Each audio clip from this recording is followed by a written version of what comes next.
Hola chicos, me da gusto saludarlos y les estoy enviando un material de apoyo para que puedan estudiar en su casa y también realizar las actividades que les voy a seguir enviando todas las semanas, ¿ya? Mientras dure el estado de cuarentena. Voy a hacer un breve resumen de lo que vimos en las clases de lenguaje en primero y segundo, ¿ya? Estuvimos viendo los géneros literarios, que eran las tres partes en que se divide la literatura. Vimos el primero, que es el género narrativo, que principalmente se define como un género que prima el arte de narrar o contar una historia. Tiene ciertos elementos que son sus características. Ustedes tienen todo esto en su cuaderno, ya estoy haciendo un repaso solamente para que mientras revisan el cuaderno puedan ir viendo este video. Ahí aparecen los personajes, ¿cierto? El narrador, el tiempo o la forma en que se narra la acción y el ambiente. Fueron 4 solamente los que vimos, ¿ya? Y son los que van a entrar en la prueba. En el caso de los personajes, vimos el personaje protagonista, los secundarios y los incidentales.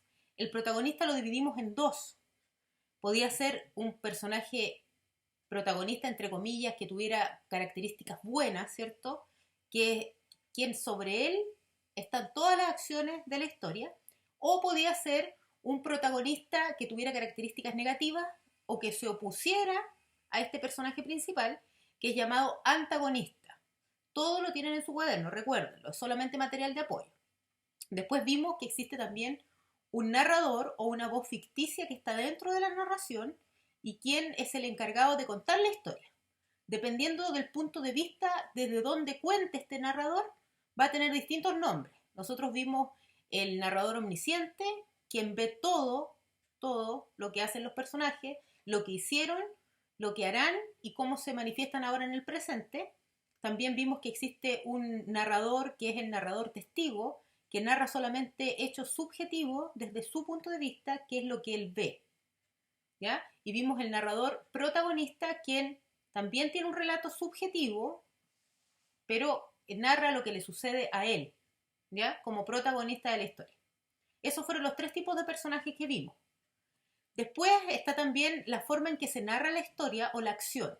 Vimos 3 formas. La lineal, que comienza en un presente cronológico y va contando la historia sucesivamente hacia el futuro, siempre de manera cronológica. Eso es una forma de narración lineal. También existe la forma de narración flashback, que explicamos que son pequeños recuerdos desde un presente que va contando el narrador, va hacia atrás y vuelve, pero siempre vuelve al presente, ¿ya? Los recuerdos son breves, por eso se llaman flashback, ¿ya? Son como luces hacia el pasado. Y la tercera forma que tiene de narrar un narrador en una historia o en un texto narrativo es lo que se conoce como raconto, que es desde un presente, va hacia el final o hacia el pasado y toda la historia transcurre en ese pasado. Es mucho más largo ese recuerdo y termina en el presente, ¿ya? Pusimos ejemplos, ustedes pueden ir viendo este video a medida que van recordando la materia y así van a ir tomando apuntes quizás si hay algo que no pudieron completar en ese momento. Eso con relación a lo de la forma en que el narrador cuenta la historia, ¿ya? También vimos el ambiente. Existe solamente un ambiente en la narración, en este nivel, que es el ambiente físico o el lugar donde transcurren los hechos. Puede ser un ambiente real, ¿ya? Un lugar real, una ciudad, una casa, un país real, pero también puede ser algo imaginario, ¿ya? Por ejemplo, Crónicas de Narnia. Narnia no existe en ningún lugar, ¿ya? Sin embargo, dentro del contexto narrativo ficticio, Narnia es real. Entonces, ahí estaríamos hablando de un ambiente ficticio. Ahora, lo que quería mencionarles muy importante con relación a esto es que recuerden la diferencia entre real y ficticio, porque todo lo que es literatura, sobre todo género narrativo, que es lo que estamos explicando, es no real, ¿ya? Tiene verosimilitud, es decir, dentro de la narrativa hay una realidad que incluso si uno lee puede pensar que es cierta, pero el hecho de que haya sido escrita por alguien, que haya salido de su imaginación, quiere decir que ya no es real. A eso se le llama ficción. Y ese concepto es clave en la prueba que vamos a tener pronto, en 1 o 2 semanas más. Así que para que lo anoten y lo recuerden. Igual yo voy a enviar una guía, no solo explicando esto, que ya lo pasé, sino que también explicando lo del género dramático y lo del género lírico, ¿ya? Así que este es el video de género narrativo, para que lo tengan claro y lo puedan revisar junto con sus apuntes. Ahora vamos a pasar a lo que nos quedó inconcluso, que fue lo del género lírico. Lo del género dramático también lo vimos, pero me interesa que veamos lo del género lírico ahora, ¿ya? Para poder entender ciertos conceptos que quizás no quedaron muy claros. A diferencia del género narrativo, el género lírico se centra más que en contar una historia, en poder expresar los sentimientos de esa voz del escritor lírico o del poeta, ¿ya? Dentro de la poesía existe alguien que es similar al narrador de la narrativa, pero que se le llama hablante lírico. Esta es una voz ficticia que está dentro de la poesía en sí y que es el encargado de contar los sentimientos que tiene el poeta. Bueno, también hay otros elementos dentro de la lírica que me gustaría que lo pudiéramos repasar.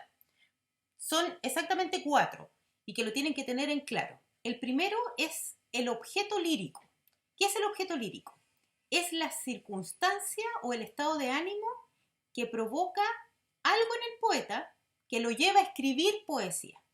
Por ejemplo, si alguien escribe una poesía de amor, ¿cuál sería el objeto lírico? Seguramente que el poeta está enamorado. Se enamoró de alguien, conoció una mujer, conoció un hombre, se enamoró y ese objeto lírico lo llevó a él a escribir algo. ¿Ya? Ese es el primer concepto, para que lo noten en el cuaderno. El segundo es el temple de ánimo. ¿Qué es esto? Es el estado de ánimo que tiene el poeta para escribir esto, ¿ya? No es lo que lo llevó a escribir, que sería el objeto lírico, sino más bien el estado de ánimo que él tiene al escribir la poesía. Si alguien se enamoró de una mujer o de un hombre y decide escribir un poema, ¿qué estado va a primar en él? El de amor, ¿cierto? Una emoción que quizá ustedes también conozcan. Amar a alguien lleva al poeta a escribir este poema. Eso se le llama temple de ánimo, ¿ya? Como tercer elemento, el motivo lírico. Es lo que yo, como lector del poema, veo en la poesía. A ver si yo estoy leyendo ahí ese poema de amor, ¿qué veo yo? Amor, emoción, quizás nostalgia, quizás el amor se fue. Entonces yo le escribo ese amor que conocí pero que ya no está. ¿Qué estoy leyendo yo? ¿Qué emoción despierta en mí? Es el motivo lírico, ¿ya? Lo que está presente en determinada composición poética. Ahora, el hablante lírico, como ya lo mencionamos, sería el cuarto elemento, es el personaje ficticio creado por este poeta, que es alguien real, para que transfiera o transmita su realidad a través de la poesía. Entonces, esos serían los 4 elementos de la creación lírica. Dentro de la guía que yo les envié, aparece una instrucción de que ustedes tienen que buscar figuras retóricas o figuras literarias. Existen muchísimas, las pueden encontrar en internet o en cualquier libro de literatura. Quiero que busquen, las anoten y escriban ejemplos sobre eso. ¿Por qué? Porque así, cuando nos toque analizar los poemas, ustedes van a poder tener más cerca quizás entender de qué son las figuras literarias y vamos a poder trabajar en ellas. Después, posteriormente, yo les voy a enviar una guía con unas 10 más o menos figuras literarias con las que vamos a trabajar si es que seguimos en este proceso de la cuarentena, ¿ya? Pero en la guía aparece que usted tiene que buscar 3, por favor búsquela, hágalo, para que se vaya familiarizando con esto de la lírica, ¿ya?